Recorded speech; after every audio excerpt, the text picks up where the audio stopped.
I once did a podcast about like your kind of vision of utopia, and we had this conversation about how would you, I think one of the first things I said, well, my utopia, nobody would shit. Like nobody would shit, right? Like they wouldn't have to shit, that right? They wouldn't have to shit. There'd be some other thing. There was some debate about how would we expel waste, et cetera. But at the end of the day, I kind of went back on it because it was like, it's so weird that no matter what's going on in the war, you could be in the middle of the war and somebody has to go, excuse me, I have to go. I've never thought about That's right. that. Like you have to we have to sleep and we have to shit. And that's like what makes us vulnerable. And yeah, that's when you're like the great equalizer. Oh yeah. So I was like, no matter how cool, rich, hot, successful somebody is, it's like, whatever, when they say picture somebody naked, public speaking. No way. Picture them shitting. Picture them shitting. That's Be like, oh my God. Anytime someone just intimidates you for some reason, if they just feel like they are more powerful or like I don't know, whatever. We all get these moments of like insecurity with people. That's you could literally be the next Mel Robbins with that nugget of advice. Just picture them shitting. Oh my God. I really feel like I could be the next Mel Robbins.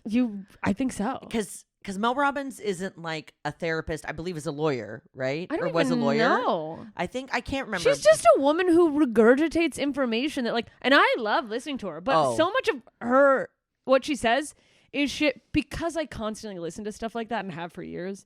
So often it's something I already have heard, but I go, you're right, Mel. No, but it's true. It's marketed well. Like it's simple is good in the sense that, it's easy to remember and it's applicable. But we're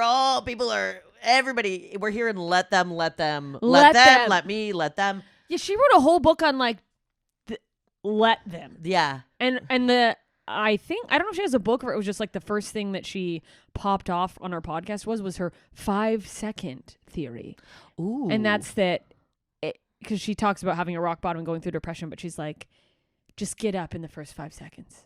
Just take the move in 5 seconds. Wait 5 seconds. I think it's wait 5 seconds and go, but it's just like, you can take 5 seconds, but then you have to get up. You have to go. You have to go do the thing. And I'm like, this is not backed in any science. It's just a piece of... And take a breath. Well, there's also this thing too that I think is kind of a root of a lot of problems of like thinking everybody is the same, our natural tendency to think everything is the same. And I've certainly done it. I do it all the time, but it's like, oh yeah, it's like we kind of paint everybody with a broad stroke, and that we see it all the time with like relationship stuff on TikTok. It's and now we're like all this constant labeling, like avoidance do this and and here's how to deal with an avoidant. They want a box for everything. Yeah, and it was kind of like, are they avoidant or is that a person who's actually they've in fact left you? Dude, the things I'll see of people being like, she's being avoidant. And it's like, she doesn't like you. Yeah, or you're being rejected in a very regular way. Yeah, you were never together. Yeah, it's like, that person doesn't talk to you in several months. It's like, I'm pretty sure they think they've broken up with you. Like, yeah. I'm pretty sure.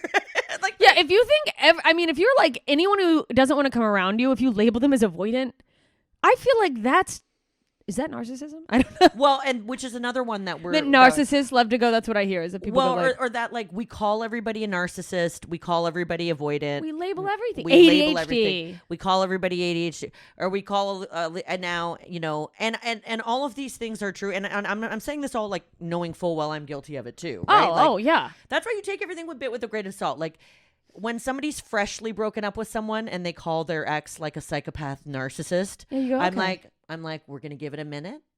We're going to give it a minute just in case they get back together. And then if they get back together, it's like, well, hopefully you're not getting back together with a psychopath. Yeah. Maybe you guys just had an argument. Yeah. Yeah. Maybe you just disagreed. And I think too, like people not wanting to be angry, maybe that's a really LA thing too.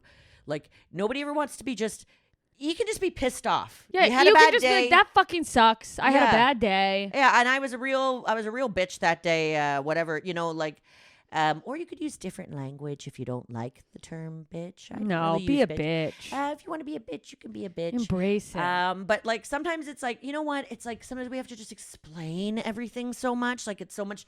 Can it just be like, you know what? they did a crappy thing. And I Yeah. was pissed off about it, and now I'm not anymore. Yeah, we don't all have to be freelance therapists. Yes. Like, Yes. You don't have to diagnose everyone you don't get along with. Yes. And I am so guilty of it.